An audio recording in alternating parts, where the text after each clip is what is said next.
खरं सांगायचं तर मसाले भात करण्याच्या विविध पद्धती आहेत. पण खरं तर आपलं कम्फर्ट फूड काय असतं बरं? तर झटपट तयार होणारा हा मस्त गरमागरम वाफाळता मसाले भात आणि त्यासोबत उन्हाळ्यामध्ये आता जेवण जात नाही, पाचक असा हा थंडगार मठ्ठा. पण आज आपण हा मसाले भात तयार करताना अगदी पारंपरिक लग्न पद्धतीमध्ये जसा मसाले भात तयार करतात त्या पद्धतीचा ताजा मसाला बनवून मस्त असा मऊ तरीही मोकळा सुटसुटीत मसाले भात तयार करणार आहोत. नमस्कार, मी प्रिया, तुमच्या सगळ्यांचं खूप खूप मनापासून स्वागत. मसाले भाताची खरी चव येते ना, तोच हा कच्चा मसाला. आणि हा मसाल्याशिवाय खरं तर आपला हा मसाले भात अपूर्णच आहे.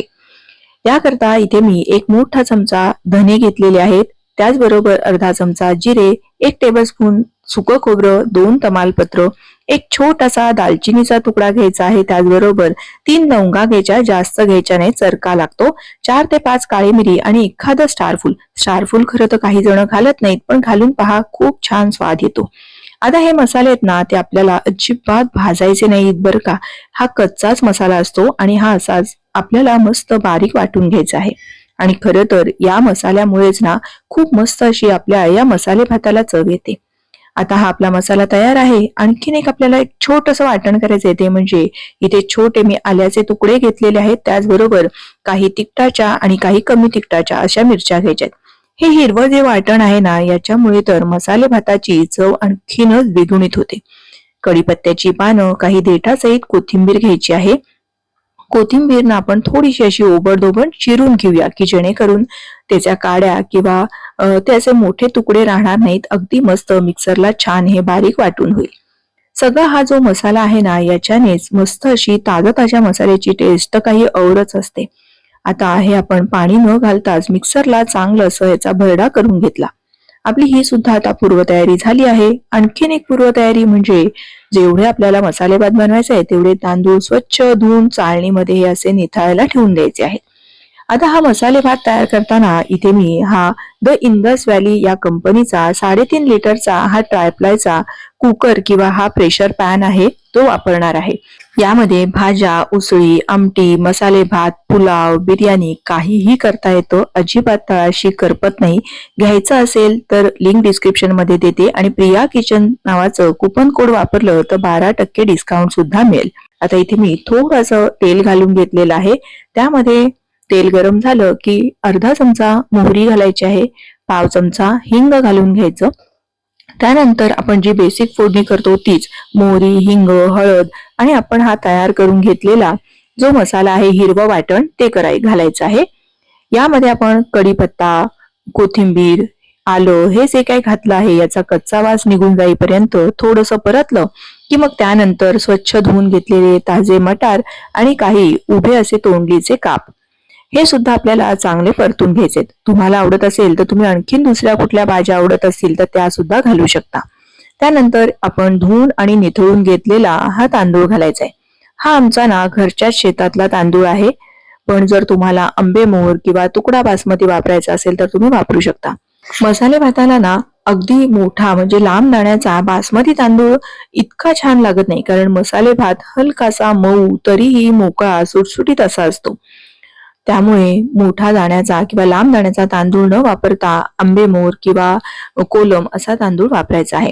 आता हे मी चांगलं परतून घेतलं आणि त्यानंतर आपल्याला यामध्ये हा जो आपण कच्चा मसाला तयार करून घेतला ना तो घालून घ्यायचा आहे. त्यानंतर यामध्ये मी गोडा मसाला घालणार आहे. हा ब्राह्मणी पद्धतीचा गोडा मसाला आहे. याच्या रेसिपीची लिंक हवी असेल तर कमेंटमध्ये नक्की सांगा, मी नक्की देईन.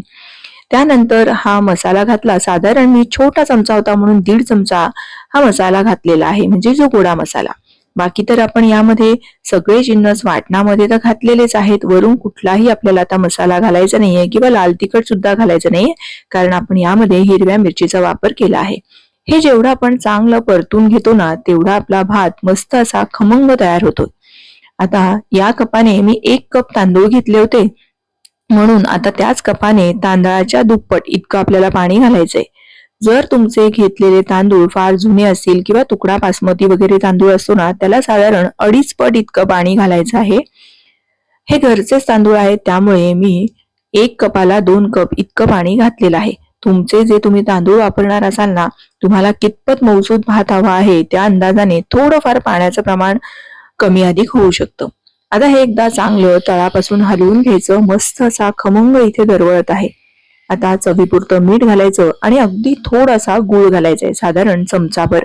याच्याने मसाले भात गोड नाही होत बरं का, पण एक मस्त अशी चव येते आणि सगळ्या चवी छान बॅलन्स होतात. कुठलाही भाताचा प्रकार पुलाव असेल तर असं हे थोडंसं साजूक तूप वरून घालावं, म्हणजे छान असा सुवासिक आपला भात तयार होतो. आता याला चांगली अशी ना उकळी येऊ द्यायची आहे. हे एकदा चांगलं तळापासून असं हलवून घ्यायचं. आत्ताच जर आपण कुकरचं झाकण लावलं ना, तर मग मात्र हे बघा तोंडली, मटार किंवा ज्या भाज्या घातल्या असतात त्या सगळ्या वर तरंगून राहतात आणि मग व्यवस्थित एकसारखा भात तयार होत नाही. सगळ्या भाज्या वर आणि भात खाली बसतो, म्हणून याला एक चांगली दणदणीत उकळी येऊ द्यायची आहे. थोडीशी उकळी येईपर्यंत वाट पाहिली, त्यानंतर बघा अशी मस्त दणदणीत उकळी आली की पुन्हा एकदा ना हे असं खालवर करून घ्यायचं आहे. म्हणजे तुम्हाला लक्षात आलं असेल आता, तर बघा तोंडली सगळी अशी खाली गेली आहेत, मटार पण बऱ्यापैकी खाली गेलेला आहे. त्यानंतर गॅसची आच मध्यम करायची, कुकरचं झाकण लावायचं आणि आपल्याला फक्त कुकरची मध्यम आचेवर एकच शिट्टी घ्यायची आहे. कुकरची एक शिट्टी झाली की कुकर थंड होण्यासाठी बाजूला ठेवून देऊया. तोवर आपण इथे मठ्ठा बनवून घेऊया. मठ्ठा बनवण्यासाठी मी एका छोट्या खलबत्त्यामध्ये काही पुदिन्याची पानं, थोडीशी कोथिंबीर, ही अशी कोथिंबीरची देठं सुद्धा घेतलीत, पण ती खलबत्त्यात बारीक होणार नाहीत म्हणून थोडीशी अशी तोडून घालायची आहेत.